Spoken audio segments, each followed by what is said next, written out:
They're about ready to start. Good man.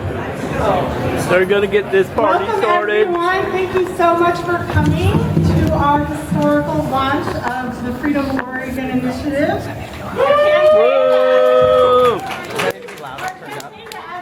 The passage of the Marriage Equality Amendment led by Republicans and Independents. Thank you all. Before I get started, to introduce our first special guest, we have two for you this evening. I want to thank a few of our special guests we have in attendance who will not unfortunately be speaking, but we appreciate their support so much. My name is Hillary Bounds. I sit on the steering committee for Freedom Oregon. And with us this evening, we have Representative Vicki Berger, Representative Julie Parrish, Representative Jim Thompson, and two of our longtime friend and advocates, former Representative Chuck Carpenter and former Senator Bob Packwood. Thank you guys. Here, here.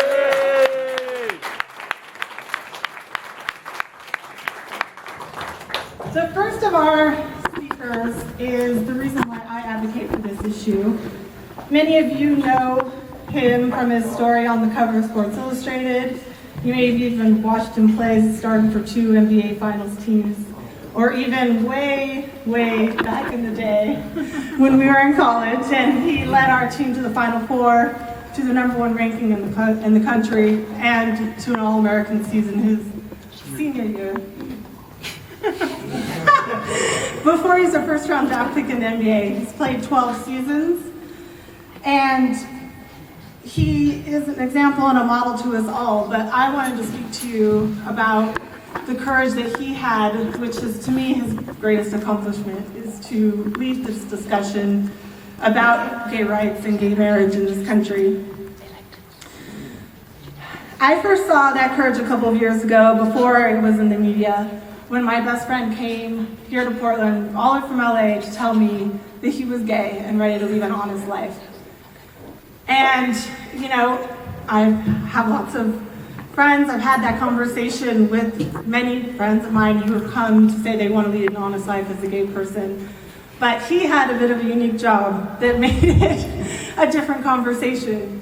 And as I sat there with so many thoughts racing through my mind about what it would mean to be a professional athlete who was gay, or to be a black man who was gay, or to be, you know, a son who's gay, I asked him, which I'm very happy that I did, I asked him, what do you want? And which is not something I ask him very often. I'm usually telling him what he wants, but I asked that day, and he said, I want to fall in love, and I want to get married, and I want to have a family with my husband. And I just stopped, and all the thoughts in my mind of how this was going to help children and how this was going to start a national conversation just didn't seem to be the priority. The priority is to make sure that every American and every Oregonian has the chance to fall in love and get married and raise a family. Here, here.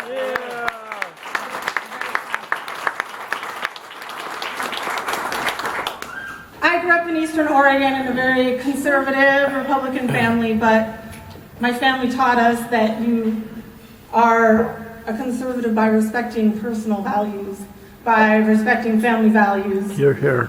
And it was always assumed that, of course, gays should have the same rights in America as all people do.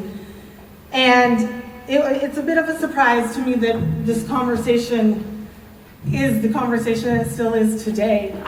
But what I've had the honor to be able to work with this organization and to try to change the way Oregonians live their lives, and how we can, as Republicans, as independents, as all Oregonians, respect people's personal liberties and let them make their own choices and respect them as we respect all humans.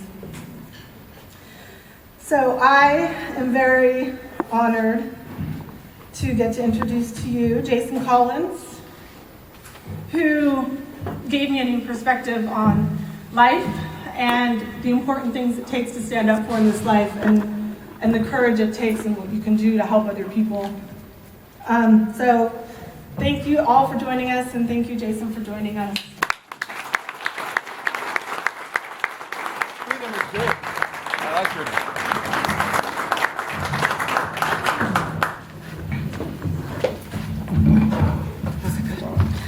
You're very good. A little bit of hype. I want to thank Hillary for the touching words. I told Hillary, I want to say 2 days after I told my parents. That's how much her friendship means to me. We've known each other since freshman year of college, and when she told me about this event, I said, if it works in my schedule, I'll be here, and it works in my schedule, so I'm here.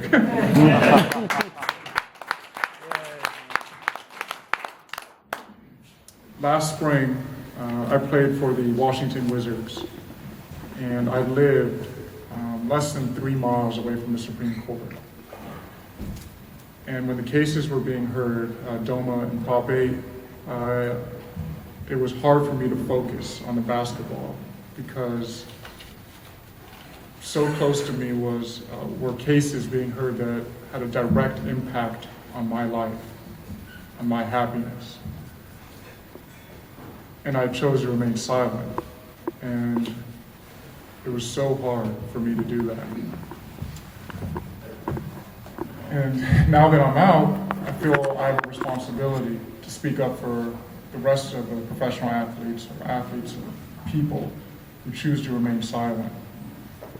It's important for all of us to come together and support each other as fellow citizens, respecting one another. The definition of a marriage shouldn't be between a man and a woman. It should be about the love in the relationship between two people. And if you get blessed with children like my brother, I have a twin brother and he has 3 children, they're my world. And like Hill said, that's what I want down the road. This organization coming together proves that it doesn't matter if you're Republican, Democrat, Independent, that when we all work together, we can accomplish great things. And that's why I'm here tonight, to stand with you. I love coming to Oregon. Hill, and also my other former college roommate, works for Nike. I know we have some Nike folks in the town. Sorry, Nike folks here tonight. And just want to say thank you for having me here, and keep up the good work. Thank you.